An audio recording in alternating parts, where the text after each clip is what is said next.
인상주의를 대표하는 화가 모네, 빛의 마술사라는 그야말로 굉장한 멋진 타이틀을 가지고 있는 작가가 바로 이 모네인데요. 그 모네가 생애의 마지막에 가장 자신의 예술혼을 다 바쳐서 그린 그림이 바로 이 수련연작이고요.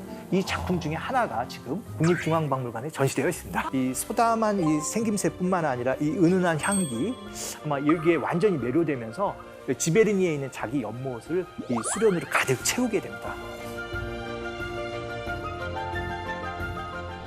어머, 진짜. 대박이다. 모네가 거의 생애 마지막을 쏟아부었다고 하는 곳이 지베르니 정원인데요. 이 규모는 한 3,000평 정도 되는데 굉장한 부를 입은 것 같지만 조금씩 늙혀 나가신 겁니다. 그래서 처음부터 이렇게 한 게 아니라 처음에는 월세 사시다가 돈을 조금씩 모으시면서 주변을 한 칸 한 칸 나가다 드디어 이 길 건너에 있는 조그마한 개울을 이용해서 큰 연못을 만들고 여기가 자기가 사랑하는 꽃을 심고 꽃이 변해나가는 순간순간을 다 그림으로 그리게 된 거죠. 이때 그가 그린 수련 연작이 대략 한 몇 작품 된다고 생각하시겠어요? 100작품 될 것 같은데. 엄청 많으니까 한 수백 작품 정도 되나요? 수백 작품. 지금 알려진 게 한 250점 정도 됩니다. 많다면 많고 적다면 적지만 우리가 아무리 사랑하는 연인도 한 100번 그리라고 하면은 약간 좀 힘들어할 텐데 수련에 대한 애정이 찐이었던 거죠.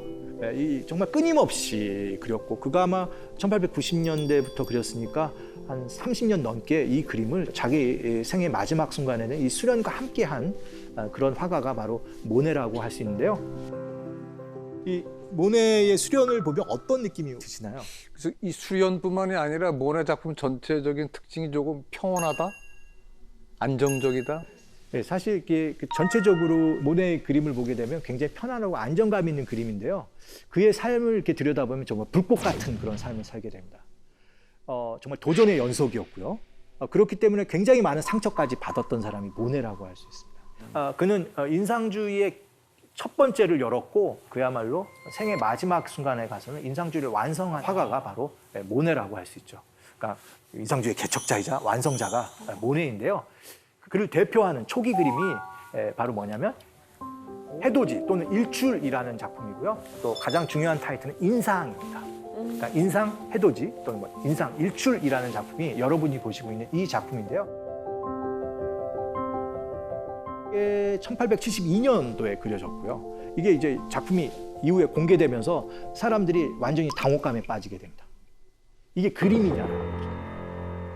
당시 평론가가 이 그림 보고 약간 조롱조롱 본질을 그린 게 아니라 인상을 그린 거라고 했는데 모네부터 이런 식의 그림을 그리는 일련의 화가들을 대표하는 이름이 되어버린 거예요. 인상주의가 되었죠. 원래 좀 이름이 이렇게 시작하는 게 많죠. 약간 비판하거나 조롱하는 것들이 그 이름이 되어버리는 어떻게 보면 대명사가 된 경우가 많은데 이 그림을 왜 그렇게 당시 사람들이 불편해하겠냐면은 지금 우리가 이 그림은 명작으로 얘기를 하기 때문에 이게 어떻게 보면 자연스럽고 그가 즉흥적인 표현 같은 것들을 담아냈다라고 하지만 당시 사람들이 이런 그림을 공개적인 곳에서 본 적이 없어요. 이거는 불편한 그림이고 그리고 특히 저 앞에 해돋이 일출을 그린 저런 붓터치들은 이게 이 화가가 선이나 제대로 그릴 수 있었을까라는 비판을 그 당시에 할 만큼 조롱거리가 되었던 거죠. 이게 어느 정도로 심하게 조롱이 되었냐면은 이 인상파들이 모여서 그리는 그룹전이 있었는데 그 그룹전을 조롱하는 그 만화입니다. 내용이 뭐냐면 임산부는 들어가면 놀라실 수가 있으니까 출입을 금하는 그런 장면입니다. 그 당시 사람들에게는 너무나 혁신적인 그림이었고 도대체 받아들일래야 받아들일 수가 없었던 그런 그림이었던 거예요. 선도 하나 제대로 그리지 못해서 그런 어떻게 보면 실력도 안 되는 일련의 화가들이 이거 표준어입니다. 개발 세발 그린 그림이 바로 인상파 그림이라는 그런 얘기가 있었던 거죠. 근데요, 그러면은 모네 그런 붓터치 같은 거를 저렇게 조롱할 만큼의 그런 사람들이 그 당시에 그럼 좋아했던 그림은 어떤 그림인지. 그래서 제가 하나 가져왔습니다. 그 당시 일반적으로 우리가 풍경화하면 생각했던 그림입니다. 사진 같다라는 게 우리의 첫 느낌이고요. 나무는 나무처럼, 산은 산처럼, 들판은 들판처럼 있는 그대로 그려야 되는 게 이게 그림의 어떻게 보면 정석이었는데 이런 기본적인 룰을 완전히 깬 화가가 모네였던 거죠. 그러니 오른쪽에 익숙한 사람들이 보기에는 왼쪽은 좀 받아들이기 너무 어려운 파격적인 그림이었던 겁니다. 이 비교해 놓으니까 정말 왜 그랬는지 이해가 되네. 결국 뭐 당시 화가뿐만 아니라 지금 화가들도 그림이 팔려야 생계를 이어나갈 수가 있는데 그림이 안 팔리기 때문에 모네도 굉장히 힘든 삶을 살게 됩니다. 거의 무명의 삶을 30년 이상 살았다고 할 수 있겠죠. 아유, 예. 포기 안 한 게 되나. 와. 그런데 모네가 여기서 점차 전략을 수정합니다. 소위 말하는 연작을 시작합니다. 연달아 그리는 거예요. 그러니까 사람이 이해를 못하면 이해할 때까지 그리는 거예요. 그게 바로 뭐냐면 이 모네의 연작 시리즈가 탄생하는데 가장 유명한 연작, 그리고 그가 진짜 화단에 이름을 강하게 남긴 연작은 건초더미 연작입니다. 이 건초더미 연작을 거의 40년 넘게 그립니다. 똑같은 건초더미를 아침에 그리고 저녁에 그리고 봄에 그리고 가을에 그리고 이런 식으로 건초더미와 나를 감싸고 있는 대기의 순환과 변화를 면밀히 관찰해서 계속 그리는 거예요. 시시각각 변화하는 자연의 환경을 그림 속에 담고 싶어 했던 거죠. 그 부분을 각인시킨 게 바로 이 건초더미 연작이라고 할 수 있고요. 정말 이 작품이 팔려 나가기 시작하는데요. 그 당시 일반적으로 마켓에서 그림이 팔렸던 가격은 대략 300~400만 원짜리 그림이었던 거예요. 근데 이 건초더미 연작이 드디어 인정받으면서 가격이 순간 10배 뜁니다. 네, 3~4천만 원씩 팔리고. 그리고 사람들이 모네가 무엇을 하려고 했는지, 그가 그렇게 혼신적으로 해서 그리려고 했던 것이 무엇인지를 이 시리즈를 통해서 알게 되는 거죠. 이제 그렇게 되면서 작품값이 오르게 되고 그가 그러면 지베르니에 있는 자기 집을 넓히게 되죠. 선생님, 그러면 모네랑 마네는 뭐가 달라요? 마네와 모네, 인상주의의 최고의 적은 저는 뭐라고 생각하냐면 두 사람의 이름이 같다라는 거예요. 같은 게 아니라 영어로 써놓으면 더 비슷해요. 우리만 헷갈리는 게 아니라 모든 인상주의 연구자나 미술사학자들이 다 혼동스러워하고요. 심지어는 당시 사람도 헷갈려 했고요. 더한 거는 둘도 헷갈려 했습니다. 아, 진짜 이게 두 사람의 이름이 너무나 혼돈스럽죠. 잠깐 그러면 우리 마네의 그림을 보겠습니다.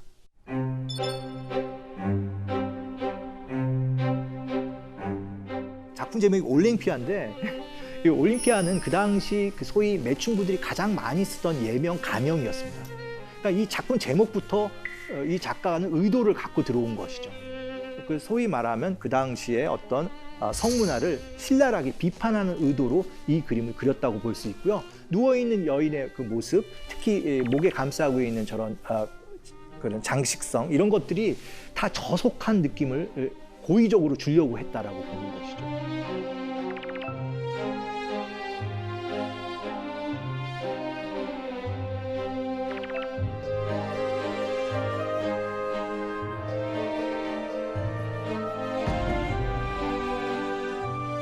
사실 그 당시에는 누드화가 많이 그려졌지만 이 누드는 사람들이 절대 신적이거나 위험 있는 그런 누드가 아니라 굉장히 저속한 그림으로 받아들였어요. 그러니까 원래는 그림을 보러 전시장에 가면 우아하고 아름다운 그림이 있어야 되는데 이거는 어떻게 보면 그 당시 사람들이 숨기고 싶어 했던 좀 부끄러운 그림들이 이렇게 걸려져 있었던 거죠. 당시 정말 이런 그림을 봤을 때 사람들은 마네에 대해서 굉장히 불편해했고 그래서 이런 그림들을 그리는 화가라고 해갖고 뭐 일단 마네를 이다라 아니면 정말 또 좀 골치 아픈 말썽꾸러기 이렇게 좀 생각을 하고 있었던 거죠. 항상 이렇기 때문에 그 마네는 자기 스스로도 조금 힘들었던 것 같아요. 그래서 이 그림이 그린 그 다음에 1866년에 어떤 일이 있었냐면은 이제 드디어 국전, 살롱전 오프닝 날이 있었던 거죠. 그래서 마네가 간 거예요. 작품도 냈겠다. 자기 작품이 됐을까 안 됐을까 얼마나 조마조마했을까요. 딱 이 살롱전에 들어갔을 때 갑자기 박수가 환호성이 나왔다는 거예요. 조금 과장을 하자면. 그리고 사람들이 축하한다고 그러고 막 이번에 또 좋은 작품 냈다고. 그래서 이제 얼떨떨이 마네가 설마 내 작품이? 뭐 이게 반신반의하면서도 약간 기분이 업됐겠죠. 그리고 사람들이 얘기하는 작품을 보니까 자기 작품이 아니었던 거예요. 녹색 옷을 입은 여인이라는 작품인데 이거는 모네가 출품했던 작품이었거든요. 근데 여기 세부를 보시면 이제 사인을 한번 보세요. 모네지만 이게 조금 작아지면 마네로 보였기 때문에 당시 사람들은 이거를 마네가 그린 작품이라고 생각했고 마네에게 축하한다고 당신 작품 선정됐다고 얘기를 한 건데요. 이때 느꼈을 마네의 생각은 어땠을까요? 개명해야겠다. 그게 개명밖에 답이 없다. 굉장한 어떻게 보면 일종의 그 자존심의 상처가 났고요. 그리고 그 당시에서도 모네가 인사를 하려고 했다는 거예요. 근데 이제 그걸 거부했고, 그래서 두 사람의 관계는 최소한 한 3년 정도는 냉담했던 것 같습니다. 근데 결국 이 오해는 풀렸고, 두 사람은 굉장히 또 다시 그 동료가 돼서 인상주의를 끊어가는 일종의 뭐 양대 산맥이 되죠. 그때 그 마네가 그린 그림은 지금은 미술사에 실리는 굉장히 유명한 그림입니다. 피리 부는 소년. 이 그림은 그 낙선을 한 거죠. 결국 선정을 되지 못했는데 그가 이런 그림을 통해서 이루려고 했던 업적은 결국은 인정을 받아서 지금도 마네는 뭐예요? 미술사 한 부분을 확실히 차지하는 그런 작가가 되었죠. 이 두 작가 다 인상주의 그룹에 포함됩니다. 양식적으로 좀 차이가 나죠. 예, 그 어떻게 보면 삶의 인상을 그리려고 했기 때문에 그 마네의 그림에는 인물들이 좀 더 많습니다. 그리고 그 작업 과정이 스튜디오 프로덕션이 좀 많아요. 그러니까 스튜디오 안에서 그림을 그리다 보니까 조금 더 빛이나 이런 것들도 좀 대조가 좀 많고 좀 그렇긴 한데요. 상대적으로 모네는 굉장히 중요한 게 현장 완성형. 현장에서 모든 것들을 거의 대부분 완성하기 때문에 그림 톤이 전체적으로 좀 밝죠. 그리고 풍경화가 좀 더 많고. 그런데 정말 이게 참 비극적이에요. 그가 이렇게 성공의 가도로 막 넘어갈 때 또 개인적 고통과 위기가 찾아오게 됩니다. 야외에서 몇 시간씩 그림을 그리고 눈을 혹사하다 보니까 1908년부터 그도 이제 느끼게 되는데 소위 백내장 질환을 겪게 됩니다.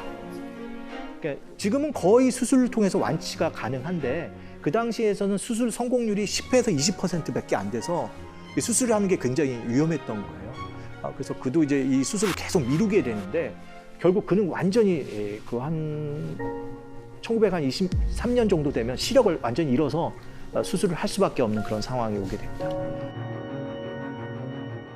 이 와중에 그가 이제 계속 그 그림을 그리게 되는데요. 한번 보시겠습니까?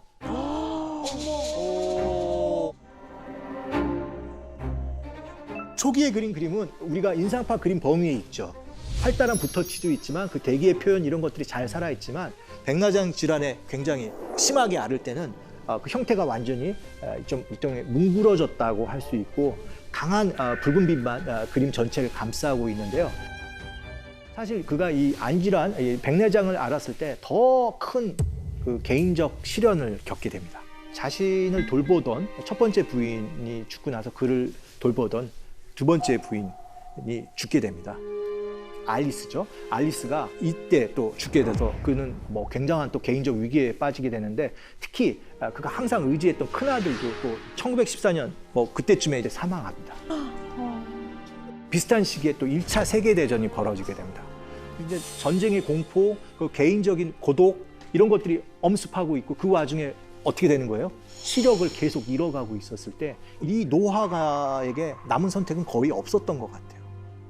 그런데 이제 놀라운 거는 그가 아마 자기의 생애 마지막 70대 중반을 넘어가면서 이런 생각을 한 것 같아요. 대작을 남기겠다. 이때 또 놀라운 거는 자기가 그 당시 가장 사랑했던 이 수련 연작을 통해서 정말 넘을 수 없는 초격차를 한번 보여주게 됩니다. 이게 바로 그가 남긴 수련 대장식화라는 그 그림인데요.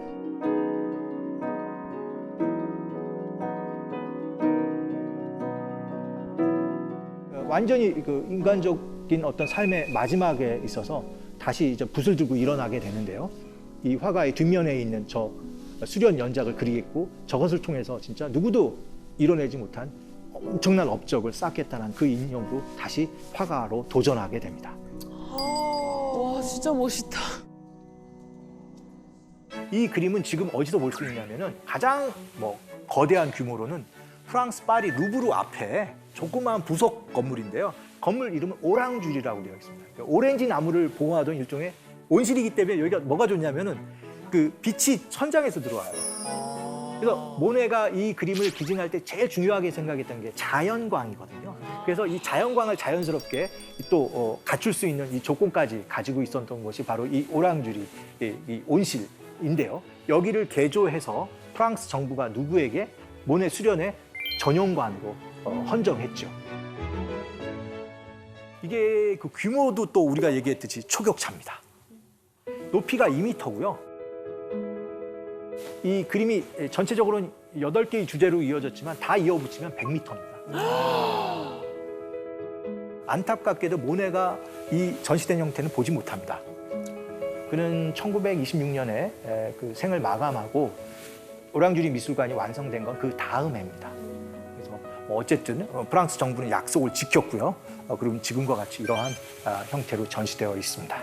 그런데 말입니다. 이 그림의 오른쪽을 좀 주목해서 보시죠. 이 그림은 프랑스 파리 오랑주리에 있는 모네 그림입니다. 수련, 바로 구름이라는 연작인데요. 지금 저 그림에 한번 주목을 해보시면 위의 그림이 지금 국립중앙박물관에 전시되어 있고 이건희 컬렉션을 통해서 국가에 기증된 수련 작품입니다. 비슷한데. 굉장히 비슷하죠. 똑같아. 그림자 라인이 똑같죠? 네, 똑같습니다. 이 아래는 햇볕이 좀 강해서 빛의 대비가 좀 더 크고요. 위쪽은 날씨가 좀 흐리다 보니까 톤이 약간 중간으로 올라와서 그림자 안까지 그림이 보이는 그런 상황입니다. 이 그림은 분명히 지금 동일한 위치에서 그려진 그림인데 날짜와 시기는 다르겠죠. 특히 인상적인 거는 구름의 표현은 거의 일치합니다. 하지만 또 우리의 또 관심사는 그 아래에는 안 보이는 꽃망울입니다. 꽃망울이 언제 피냐면 6월에서 7월에 피거든요. 그러면 이거는 수련 6월이라고 이렇게 이름을 불려주는 게 좋을 것 같습니다. 우리가 모네의 그림은 다 어떻게 보면 시시각각 다른 표현을 했을 뿐만 아니라 모네가 그 작품 하나하나를 다른 이름으로 붙여줘요. 개별화시키고 개성 있는 하나의 객체로 만들거든요. 이렇게 봤을 때 수련이라는 전체적인 타이틀 속에서 이 모네가 끄집어내려고 했던 그 의미를 좀 더 짚어볼 필요가 있고 이렇게 놓고 본다면 구름 또는 뭐라는 거예요? 6월 이런 타이틀로 이 작품을 좀 더 가깝게 부를 수 있을 것 같습니다. 그럼 선생님 위에 그림은 백내장 이전 그림이고 밑에 그림은 백내장 이후 그림인가요? 아닙니다. 이제부터 모네는 기억을 이용합니다. 그래서 그게 궁금했어요. 보고 그린 건지. 예. 어느 순간에는 시선의 물리적 환경에 완전히 매료되어 있다가 거기서 이제 벗어나서 소위 말하면 심상을 이용하는. 바로 그래서 이 그림들은 다 백내장을 극히 심하게 알고 있을 때 그린 겁니다. 둘 다. 예. 연대에 대해서 학자마다 다르지만 대부분 1918년부터 죽기 직전에 26년까지 그린 것으로 되어 있고요. 대부분 전 세계에 있는 박물관에서도 연대를 그 폭으로 잡습니다. 특정하기가 조금 어렵습니다. 이런 일화까지 우리가 낱낱이 들여가다 보면은 인상주의에 대한 생각도 살짝 바뀌면서 그들이 처음부터 이루려고 했던 그런 도전 정신이라든지 그런 것들을 또 자기 스스로 사회에 인정받으려고 노력했던 그 지난한 과정. 하지만 또 그것들이 성취하는 과정에서 또 벌어졌던 인간적인 또 고난사. 모네도 그것들을 다 극복해내면서 자기의 마지막 최고의 작품을 완성시켰고 아마 그것이 있었기 때문에 그가 생애 마지막까지 화가로서 활동할 수 있었던 것 같습니다.